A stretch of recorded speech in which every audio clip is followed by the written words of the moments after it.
KPCC അധ്യക്ഷ സ്ഥാനം കടുത്ത ഭാഷയിൽ വീണ്ടും ഉണ്ണിത്താൻ.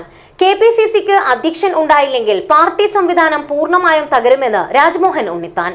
ജാതി പരിഗണന വെച്ച് കെ.പി.സി.സി അധ്യക്ഷനെ നിശ്ചയിക്കുന്ന രീതി അവസാനിപ്പിക്കണം.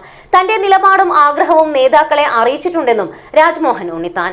EVM ഹാക്കിംഗ് ആരോപണത്തിൽ മാധ്യമങ്ങൾക്ക് വാർത്ത നൽകിയവർ പരാതി കൂടി നൽകാൻ തയ്യാറാവണമെന്ന് ഉണ്ണിത്താൻ പറഞ്ഞു.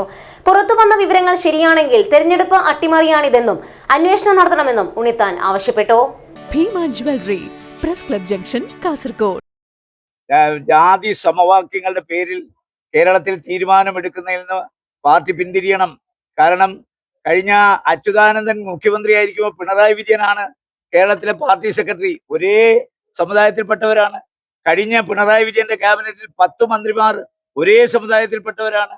അതിനു മുമ്പെടുത്ത CPI മന്ത്രിമാരിൽ 4 പേർ ഒരേ സമുദായത്തിൽപ്പെട്ടവർ. ഈ ജാതി സമവാക്യങ്ങൾ എന്ന് അവസാനിക്കുന്നു, എന്ന് യോഗ്യതയുടെ അടിസ്ഥാനത്തിൽ കേരളത്തിലെ പാർട്ടി ഘടകങ്ങൾ നേതാക്കന്മാരെ തീരുമാനിക്കുന്നു, അന്നേ ശക്തമായ പ്രവർത്തനം കാഴ്ചവെക്കാൻ പറ്റുകയുള്ളൂ.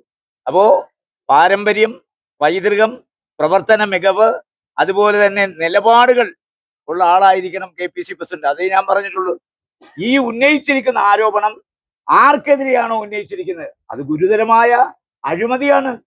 അത് ഗുരുതരമായ ജനാധിപത്യം അട്ടിമറിക്കാൻ നടത്തിയ ഹീനമായ ശ്രമമാണ്. അപ്പൊ അതുകൊണ്ടൊരു പരാതിയിൽ ഒതുക്കി നിൽക്കുക, പരാതിക്കാരില്ലാത്തതുകൊണ്ട് കേസെടുക്കാതിരിക്കുക എന്ന് പറയാൻ ശരിയല്ലല്ലോ. ഇത് പരാതി നിങ്ങൾ പറഞ്ഞ ശരിയാണ്. MLA മാർക്ക് പരാതി കൊടുക്കാൻ ബുദ്ധിമുട്ടുണ്ട്.